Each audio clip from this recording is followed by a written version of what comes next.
Olá, meu nome é Gabriel, eu sou monitor da disciplina de CI 1210, a disciplina de projetos digitais e microprocessadores do curso de Ciência da Computação da Universidade Federal do Paraná. Nessa série de vídeos eu vou fazer uma introdução à linguagem Assembly do RISC-V, da arquitetura RISC-V de 32 bits. Então, podemos enxergar o processador de RISC-V como uma máquina de estado, no sentido de que ele lê a instrução atual, altera o estado da máquina e repete. Repete isso em loop infinitamente até a máquina ser desligada. O estado do processador é organizado em três partes. A memória, que é grande, pode, ela pode ser endereçada em até 4 GB, ou seja, a memória física pode ser menor do que 4 GB, mas a capacidade de endereçamento da arquitetura é de até 4 GB, no caso do RISC-V de 32 bits. Porém, o acesso dela é bem demorado. O acesso da memória RAM pode ser até 200 vezes mais demorado do que o acesso de um registrador, que é bastante coisa. E os registradores em si, que são pequenos. A gente tem só 32 registradores, cada um com 4 bytes, então cada um com 32 bits. Sendo que o registrador 0 é uma constante, você não consegue escrever nele, ele vai sempre valer 0. Você consegue ler, mas não consegue escrever algum outro valor além de 0 nele. E o acesso deles é bem rápido, tanto que a maior parte das instruções faz somente acesso aos registradores. O acesso deles é rápido o suficiente para ser desconsiderável até na performance do processador. E um registrador especial PC, que você não consegue ler nem escrever diretamente, mas ele tem o endereço da instrução atual.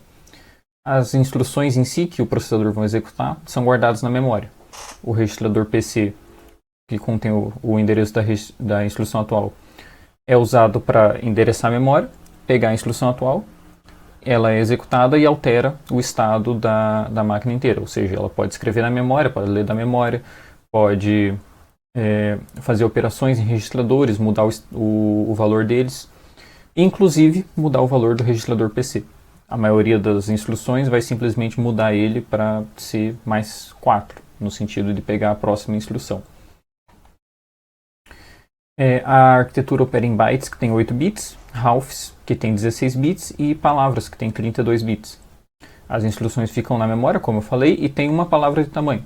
Por isso, inclusive, que o PC costuma ser incrementado em 4 bytes.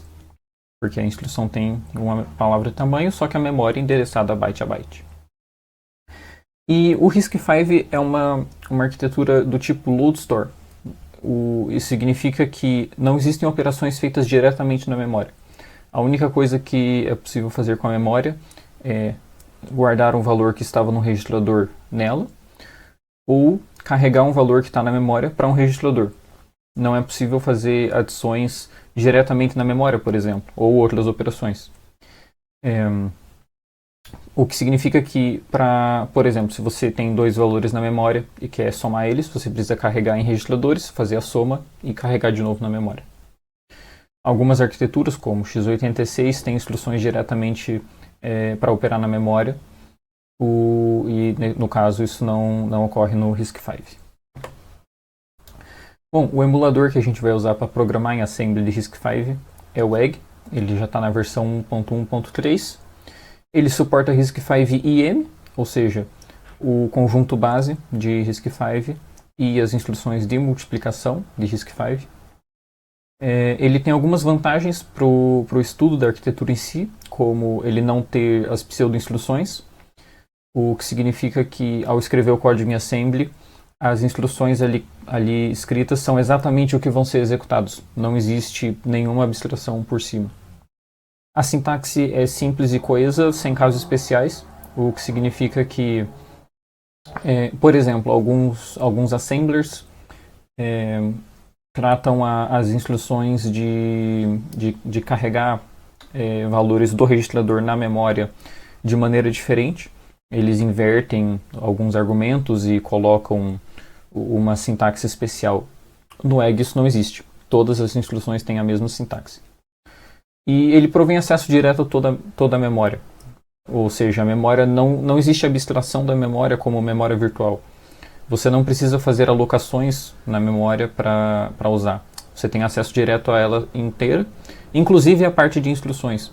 Então é possível, no caso, a parte de instruções não é especial, é só o lugar em que o PC está apontando no momento.